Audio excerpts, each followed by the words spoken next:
हाय dear students, Aaradhya study point में आप सबका स्वागत है।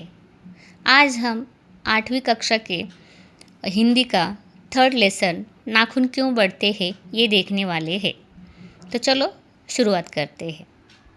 थर्ड लेसन का नाम है नाखून क्यों बढ़ते हैं और उसके लेखक है आचार्य हजारी प्रसाद द्विवेदी। बच्चे कभी कभी चक्कर में डाल देने वाले प्रश्न कर बैठते हैं। देखो, जो छोटे बच्चे हैं वो कभी कभी क्या करते कि ऐसे प्रश्न पूछते हैं कि उनका जवाब क्या दे हमें उस समय सूझता नहीं। अल्पज्ञ पिता बड़ा दयनीय जीव होता है। मेरी छोटी लाड़की ने जब उस दिन पूछ लिया कि आदमी के नाखून क्यों बढ़ते हैं तो मैं कुछ सोच ही नहीं सका। देखो, वो बच्ची क्या थी, छोटी थी, और उसने अपने पिताजी से पूछा कि पिताजी अपने नाखून क्यों बढ़ते हैं, तो उनको उस समय क्या जवाब दूँ यही समझ में नहीं आ रहा था।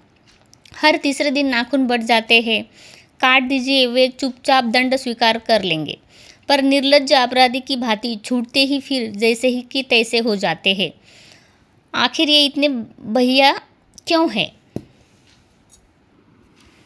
वो कहती है कि नाखून क्यों बढ़ते रहते हैं, हम उनको काटते तो हर तीसरे दिन फिर से वो आ जाते हैं।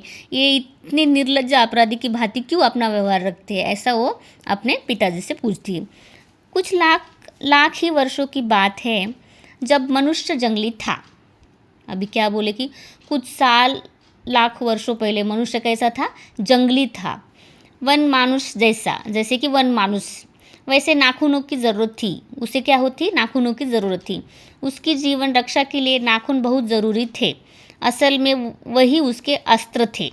और क्या था, क्या बोल रहे हैं वो कि कुछ लाख वर्षों पहले की बात है जब मनुष्य जंगल में रहता था वन मानुष के भांति, तब उसको अपने नाखूनों की बहुत ही ज़रूरत थी। मगर अब है क्या? नहीं है। और उसको अपने जीवन की रक्षा के लिए वो नाखूनों का इस्तेमाल करता था, जैसे कि वो उसके अस्त्र है। अस्त्र के भांति वो अपने नाखूनों का इस्तेमाल करता था। दांत भी थे पर नाखून की बात ही उनका स्थान था। जंगली वन मानुष को दांत भी थे मगर उसका स्थान भी दुय्यम था। धीरे धीरे वह अपने अंग से बाहर की वस्तुओं का सहारा लेने लगा। देखो, अब मनुष्य क्या हो गया था? थोड़ा सा होशियार हो गया था, और उसने क्या किया कि अपनी सुरक्षा के लिए बाहर के वस्तुओं का सहारा लेने लगा या इस्तेमाल करने लगा। उससे हड्डियों के भी हथियार बनाए। शुरुआत में क्या किया उन्होंने? हड्डियों के हथियार बनाए, हड्डियों के अस्त्र बनाए। मनुष्य धीरे धीरे और आगे बढ़ा। मनुष्य ने और थोड़ी प्रगति की। उसने धातु के हथियार बनाए। पहले मनुष्य ने हड्डियों के हथियार बनाए, बाद में थोड़ी और प्रगति करके धातु के हथियार बनाए। इतिहास ऐसे ही आगे बढ़ा। कभी कभी मैं हैरान होकर सोचता हूँ कि मनुष्य आज अपने बच्चों को नाखून न काटने पर डांटता है। वे रोज़ बढ़ते हैं। मुझे ऐसा लगता है मनुष्य अब नाखूनों को नहीं चाहता। जबकि एक काल में क्या था कि मनुष्य का सुरक्षा के लिए किसका इस्तेमाल करता था? नाखूनों का इस्तेमाल करता था। मगर आज क्या करते हैं कि कोई भी माँ बाप अपने बच्चे जब नाखून बढ़ाते हैं तो उसको डांटते हैं कि तुमने नाखून क्यों नहीं काटे। और वो सोचते हैं कि जब मनुष्य को नाखूनों की ज़रूरत थी तो मनुष्य तो उसको रखता था, मगर आज रखता है क्या? नहीं रखता। कोई मनुष्य आज नाखून नहीं चाहता। ये उसकी भयंकर पार्श्ववृत्ति के जीवंत प्रतीक है।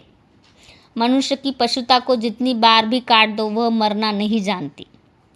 जो मनुष्य में पशुता का कुछ प्रतीक है, ये उसका नाखून उसका उदाहरण है। जितनी बार भी काटो वो उतनी बार आ ही जाएगा। एक आदमी अपने शरीर की, मन की और वाक की अनायास घटने वाली वृत्तियों के विशेष में विचार करे तो उसे अपनी वास्तविक प्रवृत्ति पहचानने में बहुत सहायता मिले। मनुष्य की नख बढ़ा लेने की जो सहजता वृत्ति है वह उसके पशुत्व का प्रमाण है। उन्हें काटने की जो प्रवृत्ति है वह उसकी मनुष्यता की निशानी है। और वो कह रहे कि अगर मनुष्य अपने शरीर और मन और वाक्य की वृत्तियों की विशेष तरह की वास्तविक प्रवृत्ति पहचानने में बहुत सहायता मिलेगी। अगर वो अपने शरीर को, मन को देखेगा तो उसको अपनी वास्तविकता क्या है वो समझ में आएंगी। मनुष्य की नख बढ़ा लेने की जो सहज वृत्ति है वो उसकी पशुत्व यानी कि पशुत्व का प्रमाण है। मगर जो मनुष्य जब नाखून बढ़ता है तो उसे काटता है, उसकी मनुष्यता की निशानी है, वो मनुष्य का प्रमाण है। मेरा मन पूछता है मनुष्य किस ओर बढ़ रहा है। अभी उनको एक क्वेश्चन पड़ा है खुद से ही कि मनुष्य किस ओर जा रहा है। मनुष्य तो प्रगति कर रहा है मगर वो किस ओर बढ़ रहा है, पशुता की ओर या मनुष्यता की ओर। और उन्हें कौन सा प्रश्न पड़ा है कि मनुष्य किस ओर जा रहा है, पशुता की ओर या मनुष्यता की ओर, अस्त्र बढ़ाने की ओर या अस्त्र काटने की ओर। और क्या कह रहे कि और मेरी निबंध बालिका ने मनुष्य जाति से ही प्रश्न किया है। निर्बोध बालिका ने मनुष्य जाति से ही प्रश्न किया है, जानते हो नाखून क्यों बढ़ते हैं? ये हमारी पशुता के अवशेष है। मैं भी पूछता हूँ, जानते हो ये अस्त्र शस्त्र क्यों बढ़ा रहे हैं? ये हमारी पशुता की निशानी है। अगर नाखून हमारी पशुता की निशानी है, वैसे ही जो आज अस्त्र शस्त्र बढ़ाने की जो प्रतिस्पर्धा चल रही है हर देश में, वो भी तो मनुष्यता की पशुता की निशानी है। तो हम अस्त्र शस्त्र क्यों बढ़ा रहे हैं? जैसे हम नाखून नहीं बढ़ाना चाहते क्योंकि वो पशुता की निशानी है, वो पशुता के कुछ अवशेष है हमारे अंदर, तो उसे हम नहीं चाहते। तो ये अस्त्र शस्त्र क्यों चाहते हैं? स्वराज्य होने के बाद स्वभावतः ही हमारे नेता और विचारशील नागरिक सोचने लगे हैं कि इस देश को सच्चे अर्थ में सुखी कैसे बनाया जाए। जब हमें स्वतंत्रता मिली तब हमारे देश के सभी नेता, राजकीय लोग क्या सोचने लगे कि अपने देश को और सुखी कैसे बनाया जाए। हमारी परंपरा महिमामयी और संस्कार उज्ज्वल है क्योंकि अपने आप द्वारा लगाया हुआ बंधन हमारी संस्कृति की बहुत बड़ी विशेषता है। हमारी संस्कृति की विशेषता क्या है कि हमने अपने खुद पर अपने संस्कृति के आधार से कुछ बंधन लगाए हैं, वो अपने आप में ही एक बड़ी विशेषता है। मनुष्य पशु के किस बात से भिन्न है? उसमें संयम है, दूसरे के सुख दुख के प्रति संवेदना है, श्रद्धा है, तप है, त्याग है। मनुष्य और पशु को अलग करने वाली बात क्या है कि मनुष्य में संयम होता है, पशु में नहीं होता। मनुष्य में सुख दुख, दूसरों के सुख दुख के प्रति संवेदना भी होती है, श्रद्धा भी होता है, त्याग होता है, तप होता है, मगर ये सब पशु में नहीं होता। इसलिए ये हमारी बातें हमें पशु से अलग बनाती है। इसलिए मनुष्य झगड़े टंटे को अपना आदर्श नहीं मानता, गुस्से में आकर चढ़ दौड़ वाले अवयव को बुरा समझता है, वचन मन एवं शरीर से किए गए असत्य आचरण को गलत मानता है। और क्या कहा गया है कि मनुष्य जो झगड़े टंटे ये इनको अपना आदर्श नहीं मानता, गुस्से में आकर वो जो कुछ भी करता है वो बुरा समझता है, क्योंकि गुस्से में इंसान का अपने आप पर काबू नहीं होता और जो वो कर जाता है गुस्से में वो कोई आदर्श नहीं है। वचन एवं मन एवं शरीर से किए गए असत्य आचरण को भी मनुष्य गलत मानता है। ऐसा कोई दिन आ सकता है जब मनुष्य के नाखूनों का बढ़ना बंद हो जाएगा। और एक प्रश्न उनके मन में उठ रहा है कि ऐसा कोई दिन भी आएगा जिस दिन मनुष्य के नाखून बढ़ेंगे ही नहीं और उसे काटने की ज़रूरत ही नहीं पड़ेगी। प्राणी शास्त्रियों का ऐसा अनुमान है कि मनुष्य का अनावश्यक अंग उसी प्रकार झड़ जाएगा जिस प्रकार उसकी पूंछ झड़ गई थी।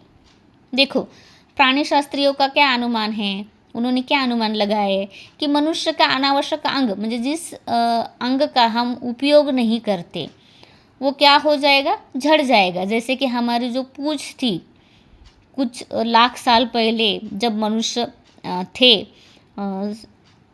तब उनको पूंछ भी थी, तब वो क्या हो गई कि अनावश्यक हो गई थी, इसलिए वो झड़ गई। उस दिन मनुष्य की पशुता भी लुप्त हो जाएगी।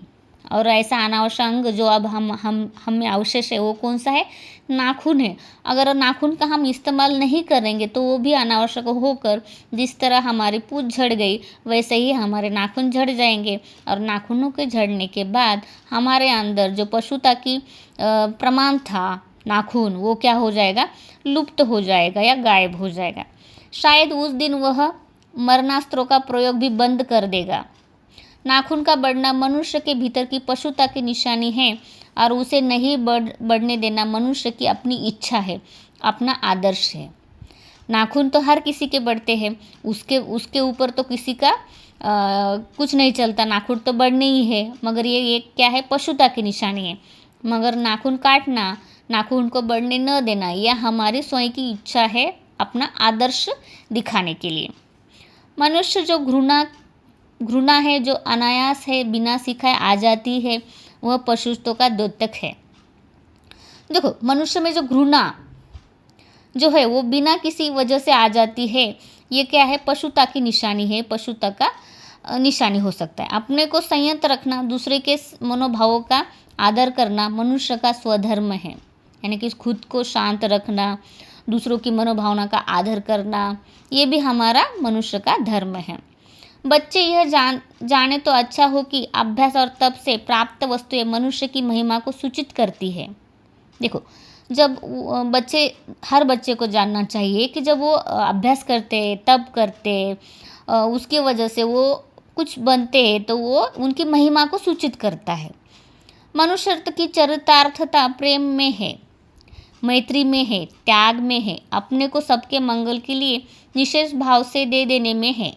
नाखूनों का बढ़ना मनुष्य उस अंध सहजता वृत्ति का परिणाम है जो उसके जीवन में सफलता ले आना चाहती है। उसको काट देना उस स्वनिर्धारित आत्मबंधन का फल है जो उसे चरित्रता की ओर ले जाती है। नाखून बढ़ते हैं तो बड़े, मनुष्य उन्हें बढ़ने नहीं देगा। अंत में क्या कहा गया है? देखो, मनुष्य की चरित्रता प्रेम में, मैत्री में, त्याग में है। अपने को सबका मंगल करने में ही सबका निशेष भाव है। नाखूनों को बढ़ना ही मनुष्य की अंध सहजता वृत्ति का परिणाम हो सकता है, जीवन में सफलता ले आनी चाहती है। देखो, उसको काट देना स्वनिर्धारित है, अपनी इच्छा के ऊपर है। नाखूनों को काटना है या नहीं काटना है, उसका कोई आत्मबंधन तो नहीं है। वो फल है कि वो चरित्रता की ओर ले जाता है। नाखून काटने से मनुष्य को चरित्रता की ओर ले जाता है। नाखून बढ़ते ही तो बढ़े, मनुष्य उन्हें बढ़ने नहीं देगा। नाखून कितना भी बढ़े, मगर मनुष्य उन्हें काट के बढ़ने ही नहीं देगा। इस तरह हमारा 8th क्लास का नाखून क्यों बढ़ते हैं ये लेसन यहीं पे ख़त्म होता है।